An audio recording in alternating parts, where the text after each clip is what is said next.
Hi, how's everybody doing today? My name's Josh, and this is Preparedness for the Average Family. Today, I'm going to be continuing my series of videos that cover the basic categories of preparedness that my family and I prioritize for us. Now, starting off, let's discuss lighting. As far as lighting is concerned, I always stock candles. Stock a bunch of candles. These are just basic votive prayer candles that we get from Walmart. They last days, and they're only a couple of bucks each. Also consider things like chemical lights, chem lights as we call them in the military, snap lights, safety lights. These are really good for emergency situations.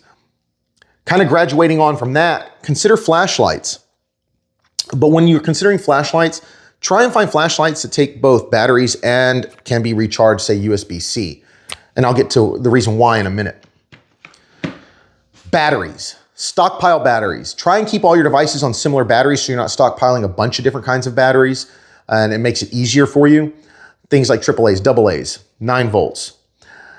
There are going to be specialty batteries that you're going to want to stockpile too, such as these CR2032s. These are batteries that like my SIG Romeo 5 takes on my rifle.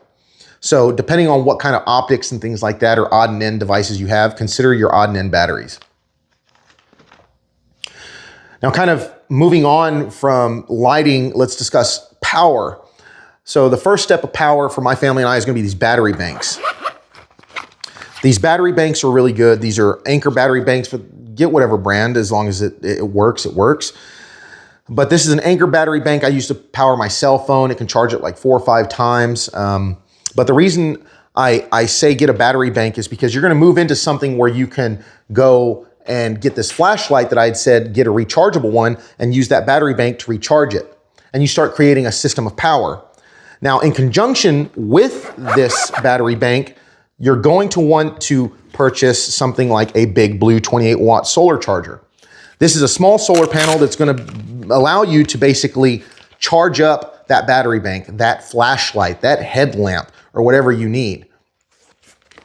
If you want to graduate onto something bigger, yet pretty much the same system, you can go with something like this. This is a Bioenno 60-watt solar panel that I use in conjunction with this battery bank here. This battery bank I built out of a 50 cal ammo can and designed myself. And it's just got a larger battery. It's got a solar charger controller in there. It can handle a lot more. Lastly is going to be a generator. Consider a generator. A few things to consider when looking at generators though. What is your wattage usage? What do you need?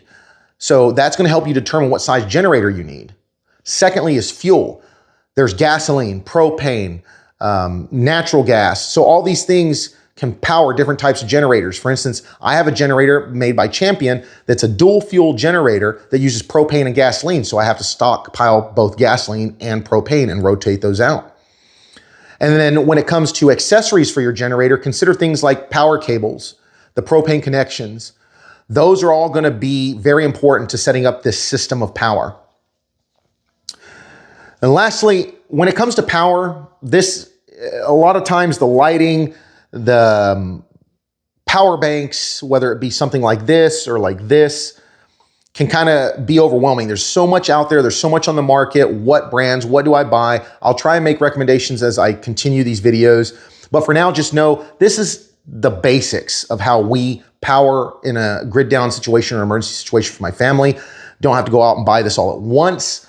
Try and spread it out and buy, say, starting here and then work your way to here and then eventually to here and then say finally a generator. As always, thanks again for watching. Please like, share, and subscribe if you like the material.